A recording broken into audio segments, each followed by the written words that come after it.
Hello, Scrappy Peeps. Susanna here today for Bella Boulevard to share with you this Halloween layout created with the My Life 365 October bits, as well as that acetate piece.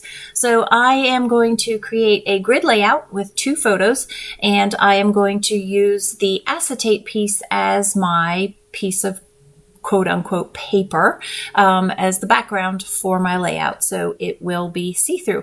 I kind of like the effect that that gives for a Halloween layout. So I have 2 tags and a pocket card from the My Life 365, and I actually am going to use that other pocket card, but I'm going to cut it up.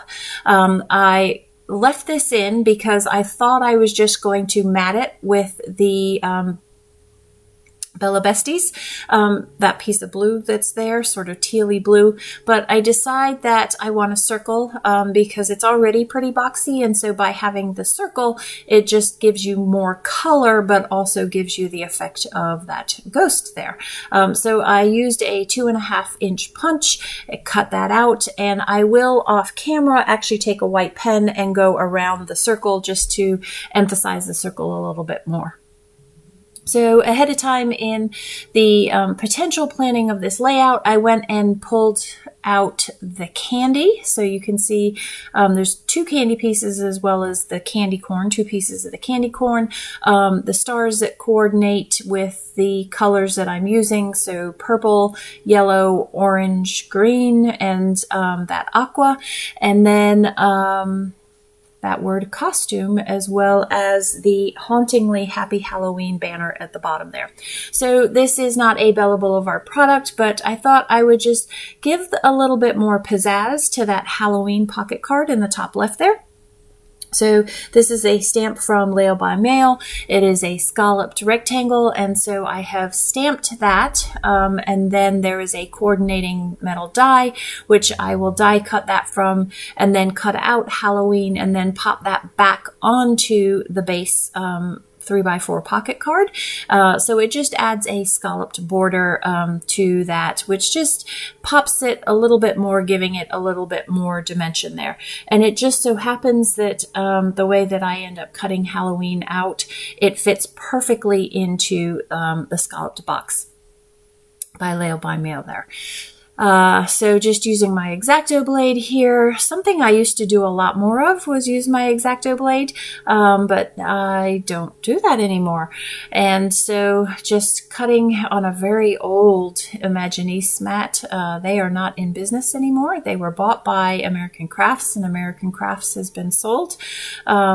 So yeah, anyway, so I love the way that that adds just that little pop of white to it. So you have this visual triangle really of the white between that Halloween scallop frame, the tag with the candy corn, and then the ghost there.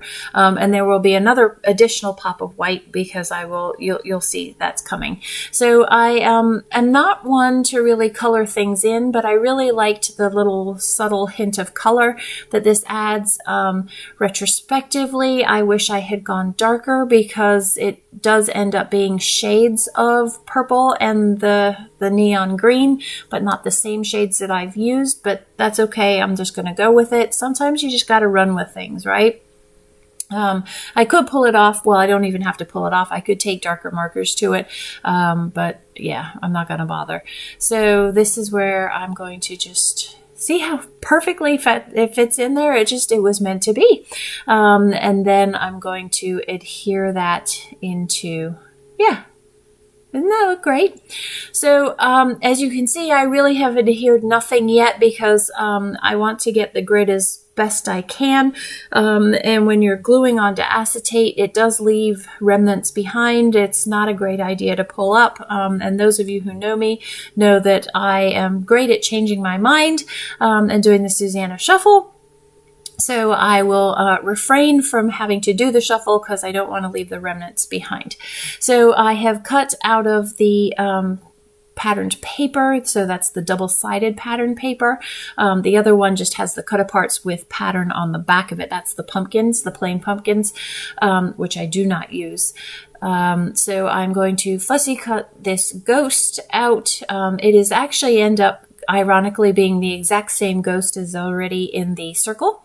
It just is a little bit smaller, but I like that. I like that united theme throughout the layout there. So fussy cut that, and then I'm going to pop that on some foam so you can see that white visual triangle that kind of breaks up the box and leads your eye around the page there.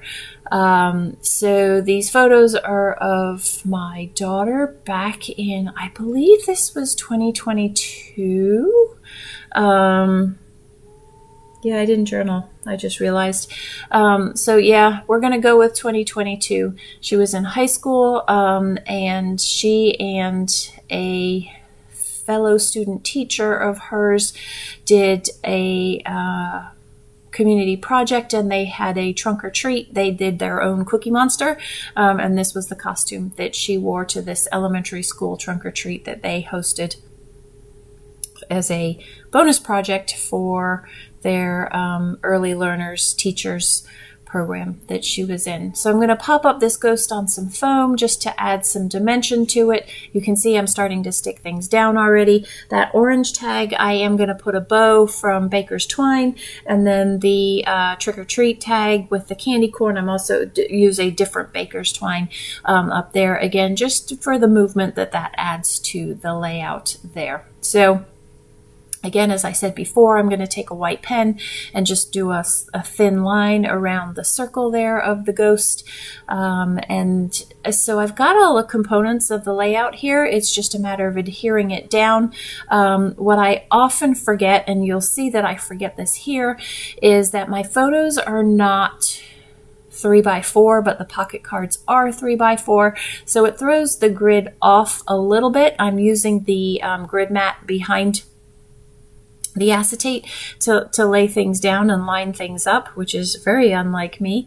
But I'm lining it up to the lines that I know I want to use. And you'll see, yeah, you can see that little gap there. And I could pull it up and I could fix it, but it's really not worth it. So I just end up shifting the photo up a little bit and just leaving the tag where it is, because the outsides of the rectangle are symmetrical, and that's fine. That's all that matters. So trick or treat costume, it really says trick or costume treat, but we all know grammatically that that's trick or treat costume. That ends up being the layout title. And then, so now I have all of the main components.